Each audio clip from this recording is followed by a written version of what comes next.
સમાચારમાં આગળ વાત કરીએ માણાવદરની તો માણાવદરના અનુસૂચિયા ગૌધામ ખાતે ગણેશજીની સ્થાપના સમયે વિનાયકને વધાવવા જન્મમેદની ઉમટી પડી છે। ત્યારે ગુજરાતમાં ગણેશ ઉત્સવની શરૂઆત આજથી 210 વર્ષ પૂર્વે પાટણના ગાયકવાડી રાજવીના વહીવટદાર ગોવિંદરાવ યશવંતરાવના સમયમાં થઈ હતી। ત્યારે ગુજરાતની સર્વપ્રથમ ગણેશ ઉત્સવની એ શરૂઆત ગણાય છે। એ સમય હતો અને 1884નો। આ પરંપરા હજી પણ ચાલી રહી છે। ગુજરાત સૌરાષ્ટ્રમાં તે પ્રસરી રહી છે। ત્યારે સૌરાષ્ટ્રમાં શેરીએ શેરીએ ઘરો ઘરોમાં ભાદરવા સુધી 4થી ગણેશ બાપાના સ્થાપનો થવા લાગ્યા છે। આ પરંપરા અંતર્ગત આજરોજ વિશ્વ લેવલે ખ્યાતિ પામે ત્યારે અનુસૂચિયા ગૌધામ ખાતે વિનાયક એવા ગણપતિજીની સ્થાપના સંદર્ભે ગણેશજીની શોભાયાત્રા નીકળી હતી। ગણેશની કૃપાને કારણે ધોધમાર વરસાદ વચ્ચે પણ સંગીતના સૂરો વચ્ચે નીકળેલી શોભાયાત્રામાં જન્મવેદની ઉમટી પડી હતી। શોભાયાત્રામાં ગણેશે વરસાદને વધાવ્યો હતો અને વરસાદે તથા ભક્તોએ ગણેશજીને વધાવ્યા હતા।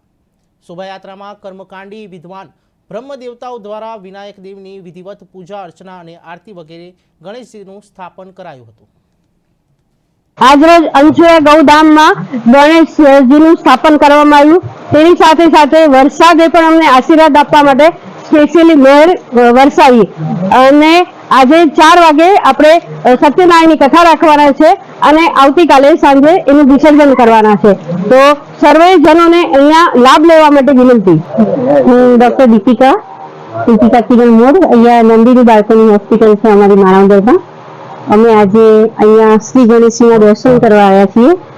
શ્રી અનુસૂચિયા ગૌધામમાં એ લોકો એવા સરસ ગણેશજી ભર વરસાદમાં, અતિશય ભારે વરસાદમાં વાજતે ગાજતે એવા સરસ રીતે ગણેશજીની સ્થાપના કરી છે। આ સ્થાપનાનો અનહદ લાભ લીધો, આરતીનો લાભ લીધો। આપ સૌને વિનંતી કે આવા સરસ ગણેશજી માણાવદર ખાતે ગામમાં મધ્યે જે વિરાજમાન છે, આપ સૌ એનો લાભ લો। જી ઓકે। હું ડોક્ટર કિરણ મોર, અહીંયા નંદિની બાળકોની હોસ્પિટલમાં બાળ રોગ નિષ્ણાત તરીકે ફરજ બજાવું છું।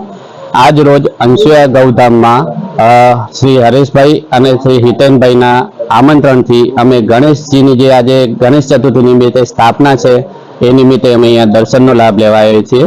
અતિશય વરસાદ હોવા છતાં પણ અનુસૂચિયા ગૌધામના સર્વ પરિવારે ગણેશજીને વાજતે ગાજતે અહીંયા ડીજે સાથે સ્થાપના કરી, એની આરતી કરી અને એનો જે થાળ ધરાયો એનો અમે બહુ લાભ લીધો છે અને આ બદલ હું હરેશભાઈ અને હિતેનભાઈનો હૃદયપૂર્વક આભાર માનું છું અને આવા જ પ્રોગ્રામ અને આવા જ આયોજનો ભવિષ્યમાં બી કરતા રહે અને માણાવદરની ધર્મપ્રેમી જનતા એનો લાભ લેતી રહે એવી અમને વિનંતી સાથે વિરમું છું।